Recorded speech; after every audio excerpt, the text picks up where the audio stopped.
Let's bring in Dan Geltrude. He's America's accountant, author of Positive Financial Karma.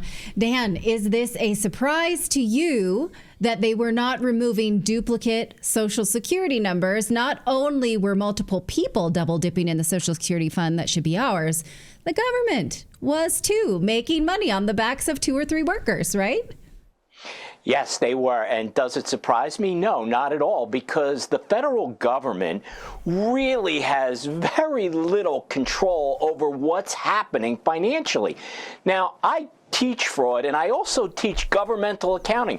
2 different classes, however, or 2 different courses. However, it's amazing how much they intersect, because I tell my students in my fraud class that in order for fraud to occur, there has to be a lack of internal controls.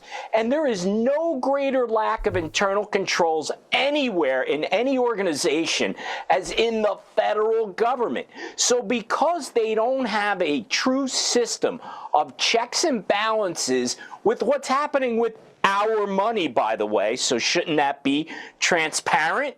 Right? We should know where our money is going, but we don't. So this weakness in terms of in Social Security, where you could have not just duplicates of a Social Security number, but many, many people using the same Social Security number.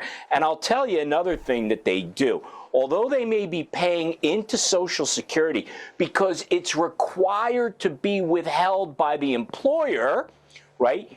They don't withhold any income tax.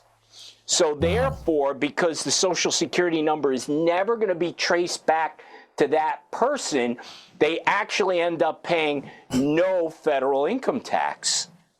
So we always hear the story, all these illegals, yeah, but they're paying taxes. They're paying taxes. So they're not actually paying taxes. Well, they may be paying on the Social Security side, yes, but they're not paying on the income tax side. So remember, those things are supposed to be kept in separate buckets, which makes you wonder what happened to all the money that was supposed to be in Social Security, right? But that money, of course, is being spent, so it's not there. So you end up having a double whammy where Social Security is falling short, and you're not getting the income taxes that you're supposed to be collecting.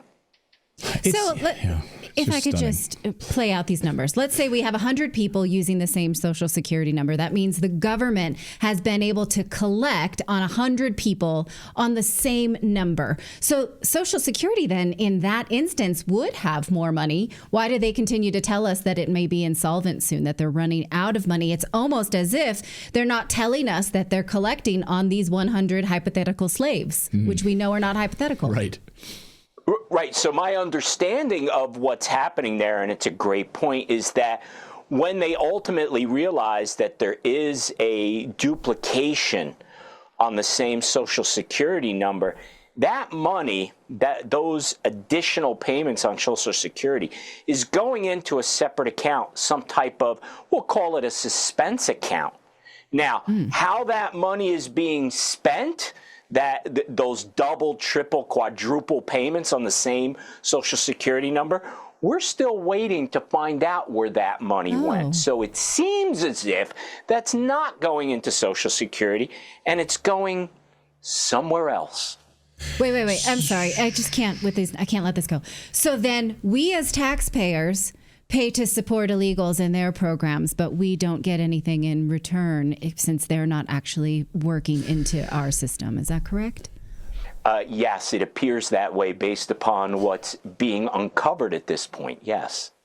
So it seems when you talk about disturbing. fraud, I mean, right, you talked about intent, right? So with fraud, I mean, it seems like there's some kind of hidden intent here that we're just starting to peel this onion back on, and there's some sort of massive, maybe hidden government agenda here with this, whether it's funneling this money through some sort of money laundering scheme to NGOs, which was facilitating this illegal immigration in the United States, which we now know at huge amounts. They were all using almost the same address too. So many of these illegals that had these Social Security numbers, they all have the same address. Like, how difficult is that to track down? You'd have to be willfully dumb, willfully blind to not see this massive amount of fraud. Well, what's really stunning to me is when you have duplicate Social Security numbers, that it's not being kicked out of the system immediately. And that should be the first line of defense, but it's not there. So when you say, well, what's going on? And yes, fraud is about intent. It's the intent to deceive. So now let's talk about what's going on here as to why it would be allowed. So you have this money coming into the system, right? And then we're seeing this with USAID, right? So this money goes into a fund and it's being spent and nobody knows why exactly it's being spent. Now, if you look at what motivates politicians, right, it's about votes. So essentially what happens here, in my view, this is about buying votes. It's subversive, but you have a politician who's out there in their district and so on, or their state, saying, well, we're supporting this and I'm supporting that. Well, yeah, they're supporting these things with our money that we're not aware of. And therein lies the problem. If all of this was disclosed, then the American people can decide with voting power whether they agree with it or not. The problem is that we don't know about this. And that's why there's so many people up in arms saying, wait a minute, Elon Musk, he wasn't elected. He can't be doing all this stuff. Oh, They're afraid of what's going to come out. Well, and this is why I think we're starting to see over the weekend this neocon message now. You're starting to see neocons aligning around this idea to stop USAID being gutted because of how it might, be a gift to Putin. Look at this. Here's Michael McFaul tweeted this: freezing USAID aid to Ukraine is a gift to Putin. Why are we giving gifts to Putin? To which I retweeted and said, this is the dumbest tweet of the day. But you saw Mike McCall on Face the Nation saying the same thing. Representative Mike McCall of Texas basically saying that this is emboldening our enemies by gutting USAID. So this is seems like it's the new neocon message. What do you say to that, Dan? Well, this is all about the spin. So I think everybody in Washington knew about this. And they know where these funds are going to. So now the spin comes in and it becomes Russia, Russia, Russia. Now, whether that's true or not, who knows? But we certainly know, based upon what Doge is exposing, there's certainly monies going to places that shouldn't be. And then the question becomes, well, why? What is the intent? And I believe if you dig deep enough, the ultimate in that will be it will translate somehow to votes, right? So when you say, well, why would Joe Biden want to have an open border, which makes no sense, none, that any reasonable person can come up with. What I come up with there is to say there has to be an assumption that those people coming over the border illegally will eventually be Democrat voters.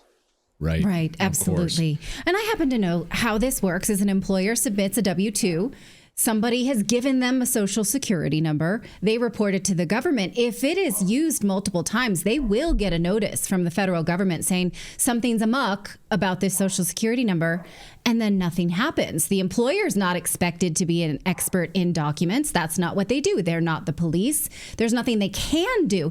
So the government sitting on this information for decades, really, not just years, that's negligence. It may not be fraud, which is your area of expertise, but it's certainly negligence, wouldn't you say? Of course it is. And keep in mind, from an employer's standpoint, when they're receiving these documents, and this is what fraud is all about, right? The intent to deceive, you're getting these documents which are fraudulent. Now, what are you supposed to do? Audit these things as an employer? If everything appears to be reasonable, which I'm sure they are, you're under the assumption that this person is legitimately here and that they are going to pay taxes. But even when the government catches up on this, if they ever do, if there's no enforcement of anything, you could have all the rules and all the laws you want, right? If you don't enforce it, you still end up in the same spot. Or how about this one? Selective enforcement. We also have that as well. But either way, unless you're going to really enforce the laws, you're not going to be able to achieve your objectives of law and order. Right. Dan Geltrude, great to see you today. Thank you for that analysis. And we're literally at the top of the onion. It's going to get a lot stinkier real soon here. Dan, great to see you. Thanks so much for your analysis on this. Thank you.